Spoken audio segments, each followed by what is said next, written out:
अस्सलाम वालेकुम एवरीवन। तो अगर हम एमडी कैट की बात करें तो एमडी कैट में लास्ट ईयर 1,25,000 स्टूडेंट अपीयर हुए थे। इनमें से 5,000 वो लोग थे जिनके 180 प्लस मार्क्स थे, यानी कि ये वो 5,000 लोग हैं जिनका पब्लिक सेक्टर में एडमिशन हुआ।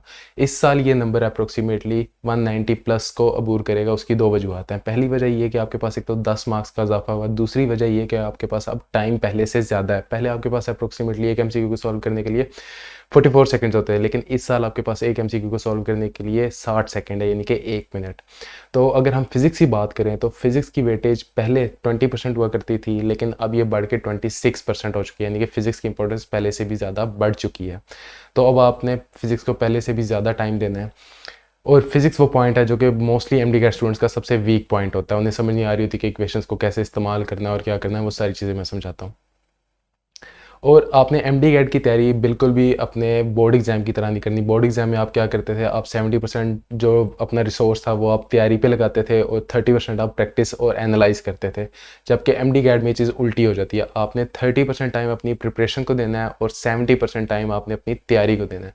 तो अब हम आते हैं अपने मेन पॉइंट पे कि फ़िज़िक्स में 56 मार्क्स कैसे लिए जाएँ। तो अब इसके दो स्टेप्स हैं। पहला स्टेप है हाउ टू प्रिपेयर, दूसरा स्टेप है हाउ टू अटेम्प्ट। तो अगर हम पहला स्टेप देखें हाउ टू प्रिपेयर में, तो इसमें सबसे पहला जो आपने काम करना है वो ये आपने ये करना है कि आपने पीएमसी के सिलेबस को स्ट्रिक्टली फॉलो करना है।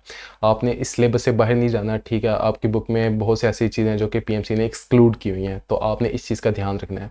दूसरी चीज़ ये, बहुत से बच्चे क्या कह रहे हैं, वो फेडरल की भी बुक्स पढ़ रहे हैं, वो पंजाब की भी बुक्स पढ़ रहे हैं, वो केपी के भी बुक्स पढ़ रहे हैं। ऐसा आपने बिल्कुल भी नहीं करना। सिंगल बुक चूज़ करनी है, वो अगर कोर्स के साथ अलाइन हो रही है तो उसी बुक को फॉलो करो, चाहे वो किसी अकेडमी की प्रैक्टिस बुक ही क्यों ना हो या प्रिपरेशन बुक ही क्यों ना हो। उसके बाद हम आते हैं कि तैयारी किस तरह से करनी है। तो तैयारी आपने चैप्टर वाइज करनी है, ठीक है। अब चैप्टर वाइज आपने इस तरह से करनी है कि इसके 3 स्टेप्स हैं। पहला स्टेप है प्रिपेयर, फिर प्रैक्टिस, फिर एनालाइज एंड दोबारा प्रिपेयर। अब हम आते हैं पहले स्टेप पे कि पहले स्टेप में आपने चैप्टर वाइज प्रिपरेशन कैसे करनी है। तो प्रिपरेशन में आपने जितने भी उसके फार्मूलाज हैं वो सारे याद करने हैं और उसकी डेरिवेशन को याद नहीं करना है, लेकिन उसकी डेरिवेशन को उसको उसकी अप्रोच को समझना है कि वो कैसे एंड रिजल्ट को अप्रोच कर रहा है, ठीक है। आपने उस चीज़ को समझना है। ये चीज़ आपके एमडी कैट में आपको अक्सर जगहों पे आपको फार्मूलाज खुद से डिराइव करने पड़ेंगे, ठीक है। वो बुक वाली डेरिवेशन नहीं है, लेकिन आपको कोई रिलेशन, यानी कि वो दो रेशो बता सकता है, कहता है कि इन दो की रेशो ये है तो इन दो की रेशो बताओ। तो आपको इस तरह से डेरिवेशंस का माइंडसेट आपको आना चाहिए, ठीक है। उसके बाद आपकी बुक में जितने भी फार्मूलाज हैं, ठीक है, उनको ना सिर्फ रटना नहीं है बल्कि उनको समझना है। फॉर एग्जांपल हमारे पास ये एक एमसीक्यू आता है, ठीक है। अब इसमें फार्मूला जिसने रटा हुआ है उसने सी लगाया है, ठीक है, लेकिन जिसने फार्मूले को समझा हुआ है उसने सही आंसर को अप्रोच किया जो कि अल्फा था, जो कि सिर्फ 10% लोग ऐसे थे। अब इस एमसीक्यू को पढ़ते हैं कि ऐसा क्यों हुआ। एमसीक्यू है कि a frequency of a wave is N and the velocity is V if the frequency is increase to 4 and the velocity will be. अब यहाँ पे बहुत से लोगों ने क्या किया, उन्होंने किया कि हमारे पास रिलेशन होता है F is equal to V by lambda. अगर हमारे पास फ्रीक्वेंसी बढ़ रही है तो हमारे पास वेलोसिटी भी बढ़ेगी। तो उन्होंने किया 4f equals to 4v divide by lambda, और यहाँ से उन्हें 4v मिल गया जो कि उन्होंने चार्ली में मार्क कर लिया, जो कि गलत था। अब यहाँ पे हो क्या रहा है, यहाँ पे हो ये रहा है कि फ्रीक्वेंसी 4 टाइम्स होने से आपके पास जो लेमडा है वो 4 टाइम्स कम हो रहा है, ना कि वेलोसिटी, ठीक है। तो हमारे पास जो वेलोसिटी है वो हमारे पास कांस्टेंट ही रहेगी, अनचेंज। तो इसलिए इसका आंसर था अल्फा। तो आपने फार्मूले को रटना नहीं है बल्कि उसको समझना भी है कि उसमें रिलेशन किस तरह से बना और क्यों बना, ठीक है। तो आपने तैयारी करते हुए एक और चीज़ का ध्यान रखना है कि आपने साइड इन्फॉर्मेशन कुछ गिवन होगी, ठीक है। आपने उस साइड इन्फॉर्मेशन को ध्यान से पढ़ना है, ठीक है, उसको बल्कि याद कर लेना है, क्योंकि वो साइड इन्फॉर्मेशन से आपसे मुख्तलिफ एमसीक्यू पूछा। मिसाल के तौर पे थर्मोडायनामिक्स के केस में हमें एक साइड इन्फॉर्मेशन मिलती है जिसकी वो कोई एक्सप्लेनेशन नहीं देता, वो एडियाबैटिक और आइसोथर्मल की बात करता है, तो उसकी वो एक्सप्लेनेशन है सिंपली आपको ग्राफ देता है। तो वो इस ग्राफ से आपसे पूछ सकता है कि इन दोनों केसेस में से किस केस में वर्क ज़्यादा है। तो हमें नज़र आ रहा है कि आइसोथर्मल के केस में वर्क ज़्यादा है, क्योंकि एरिया अंडर द कर्व उसमें ज़्यादा है। तो आपने इस चीज़ का ध्यान रखना है। फिर उसके बाद प्रिपरेशन के बाद आती है हमारे पास प्रैक्टिस। प्रिपरेशन आपने एक दफ़ा पूरी अपनी तसल्ली से कर ली, उसके बाद आपने प्रैक्टिस करनी है। प्रैक्टिस के लिए आपने एक चीज़ का ध्यान रखना है कि जो रिसोर्स आप यूज़ कर रहे हो उसमें सिर्फ कॉन्सेप्चुअल नहीं बल्कि रट्टे वाले एमसीक्यूज़ भी आने चाहिए, क्योंकि अनफॉर्चुनेटली एमडी कैट में रट्टा आता है। तो उस चीज़ का बैलेंस हो। बड़ी एकेडमी जितनी भी हैं उनके सारे के एमसीक्यूज़ जो हैं वो काफ़ी अच्छे होते हैं।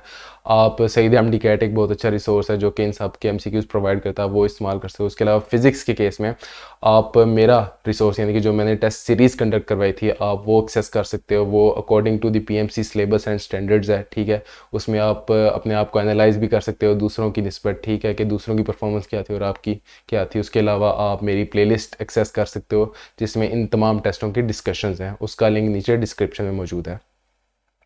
तो प्रैक्टिस आपने एक दफ़ा कर ली, अब प्रैक्टिस करते हुए एक चीज़ का आप घर में हो, ठीक है, आपने बेड पे बैठ के या इस तरह से प्रैक्टिस नहीं करनी, बल्कि आपने फुल तवज्जो के साथ, जिस तरह आप एक्चुअल टेस्ट सेंटर में बैठे हो, आपने उस तरह से प्रैक्टिस करनी है, ठीक है।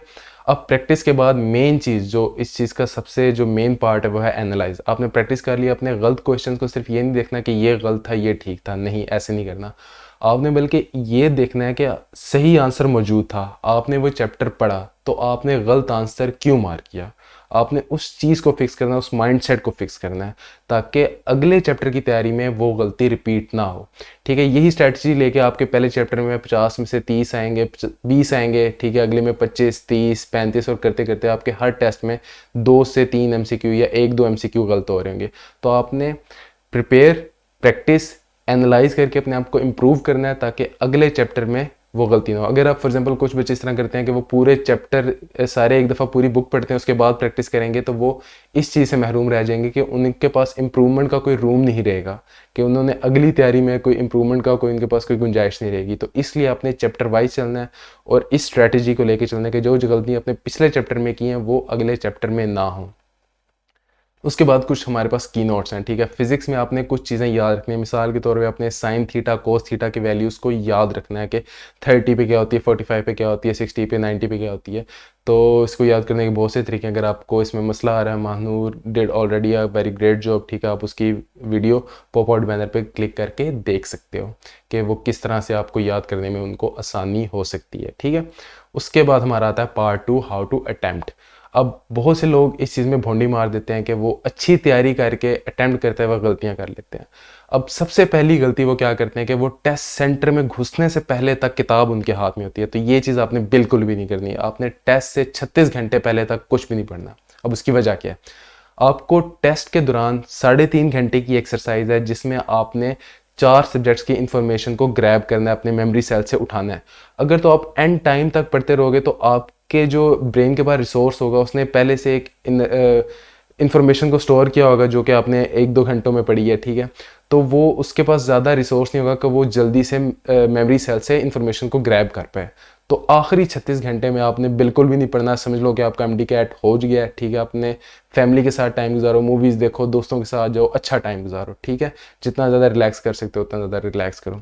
उसके अलावा अगर आपने ट्रैवल करना है तो ट्रैवल की कोशिश करो कि एक दिन पहले आप उस शहर में पहुंच जाओ, ठीक है, ताकि आपको थोड़ा रेस्ट मिले। और सबसे इंपॉर्टेंट चीज़, आपने अपनी नींद का बहुत अच्छे से ख्याल रखना है। मिनिमम 7 घंटे, मैक्सिमम 9 घंटे, इसके दरमियान आपकी नींद होनी चाहिए। और उसके बाद नाश्ता आपने अच्छे से किया हो, ठीक है। ये नहीं कि आप डल से फील कर रहे हो। और गर्मी होगी तो कपड़ों का ध्यान रखना है कि कपड़े इस तरह के जीन्स बिल्कुल भी ना पहन के जाना, ठीक है।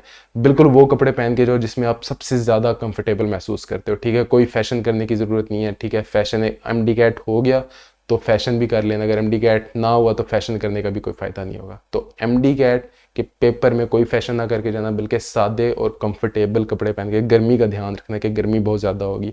और पानी की बोतल ख़रीद लेना, ठीक है। अगर टेस्ट सेंटर में लेके जाने की इजाज़त हुई तो वो पानी की बोतल भी साथ ले जाना, क्योंकि आपने 3.5 घंटे वहाँ पे रहना है। उसके बाद अब कुछ ट्रिक्स हैं जो कि हमारे साथ एग्जामिनर खेलता है।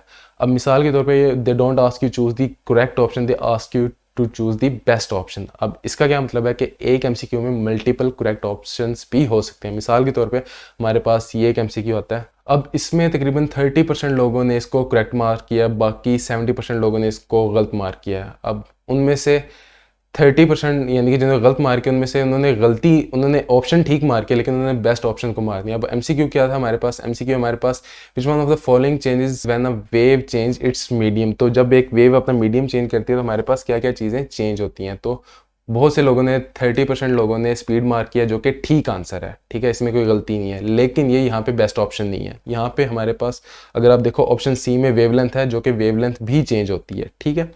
अब यहाँ पे करेक्ट ऑप्शन बनता था, बेस्ट ऑप्शन बल्कि बनता था डेल्टा, बोथ ऑफ दीज। अब वो ऐसा क्यों है कि वेवलेंथ क्यों चेंज हो रही है? हमारे पास relation f is equals to v over lambda.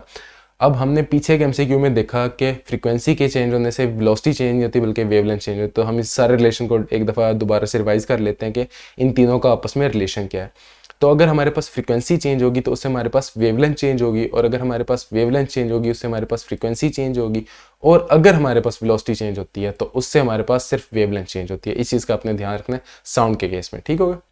उसके बाद बच्चों को अटैम्प्ट करते वक्त एक और मसला होता है कि रिलेशंस किस तरह से ड्राइव करने हैं, ठीक है, रिलेशंस किस तरह से बनाने हैं। एक तो उसका तरीका है प्रैक्टिस से, आपको वो तरीके आएंगे कि किस तरह से आपने रिलेशन ड्राइव करने हैं। मिसाल के तौर पे आपको एक एग्जांपल देता हूँ यहाँ पे कि हमारे पास एक एमसीक्यू आता है जिसमें वो हमें कहता है कि हमने यहाँ पे रिलेशन बनाना है डिस्टेंस का टाइम के साथ, ठीक है। अब यहाँ पे हमारे पास एमसीक्यू क्या है उसको भी देख लेते हैं कि इसको किस तरह से सॉल्व करना है।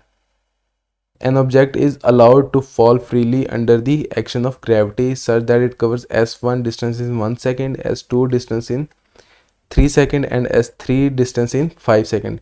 What is the ratio of s1 s2 s3? वो हमसे रेशो मांग रहा है। अब इस केस को मैंने मुझे इसमें दो पॉसिबिलिटी नज़र आई, मुझे स्टेटमेंट पढ़ के इन दोनों में फ़र्क नहीं था नज़र आ रहा। दोनों में आपको बता दो कि दोनों पॉसिबिलिटीज़ क्या थी जो मैंने ली थी। पहली पॉसिबिलिटी ये है कि वो जो टाइम कह रहा है वो इस पॉइंट से इस पॉइंट तक 1 सेकंड कह रहा है और अगले पॉइंट से अगले पॉइंट तक 3 सेकंड और उससे आगे 5 सेकंड कह रहा है। एक पॉसिबिलिटी है। दूसरी पॉसिबिलिटी वो ये है कि स्टार्टिंग पॉइंट से इस पॉइंट तक वो 1 सेकंड कह रहा है, स्टार्टिंग पॉइंट से इस पॉइंट तक 3 सेकंड कह रहा है और स्टार्टिंग पॉइंट से इस पॉइंट तक 5 सेकंड कह रहा है, ठीक है। इन दोनों केसेस को मैंने सॉल्व किया।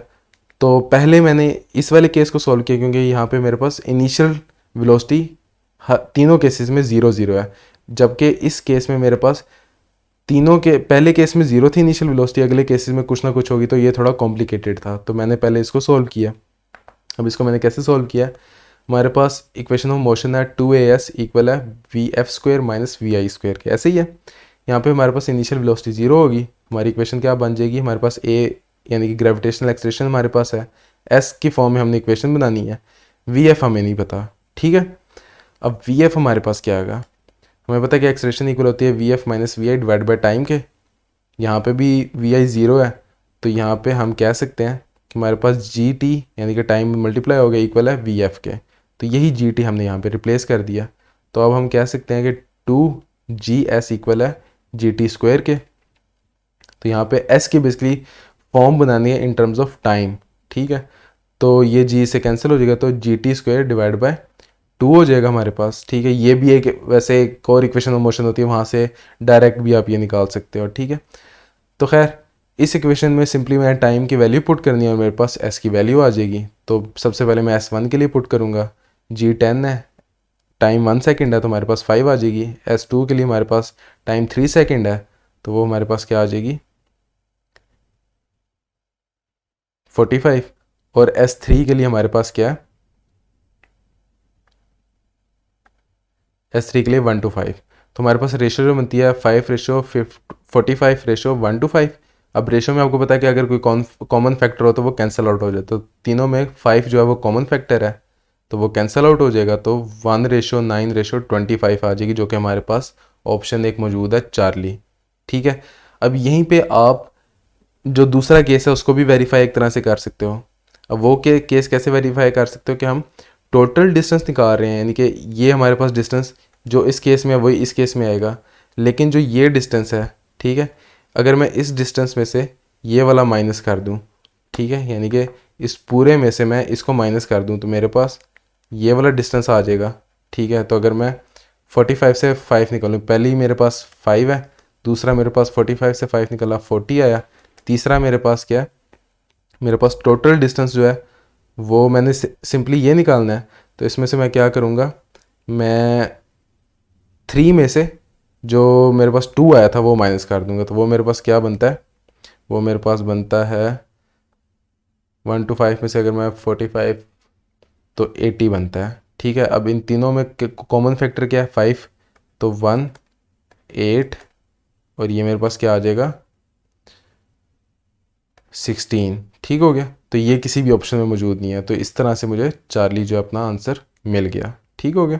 और इसी के साथ आपने एंटी टेस्ट में बिल्कुल काम रहना है, आपने अपनी नर्व्स पे कंट्रोल रखना है। बेसिकली एंटी टेस्ट ही आपकी नर्व्स का होता है कि आप अंडर प्रेशर किस तरह से चीज़ों को टैकल करते हो। तो आपने बिल्कुल काम रहना है, ठीक है। किसी किस्म की टेंशन नहीं लेनी कि इस चीज़ की टेंशन लेनी कि हाय अगर MD कैट में एडमिशन ना हुआ MBBS में तो क्या होगा, ठीक है। उन चीज़ों को छोड़ दो, ठीक है। अल्लाह उससे बेहतर वसीला भी बना सकता है, लेकिन इस चीज़ की फ़िक्र बिल्कुल भी नहीं करनी आपने।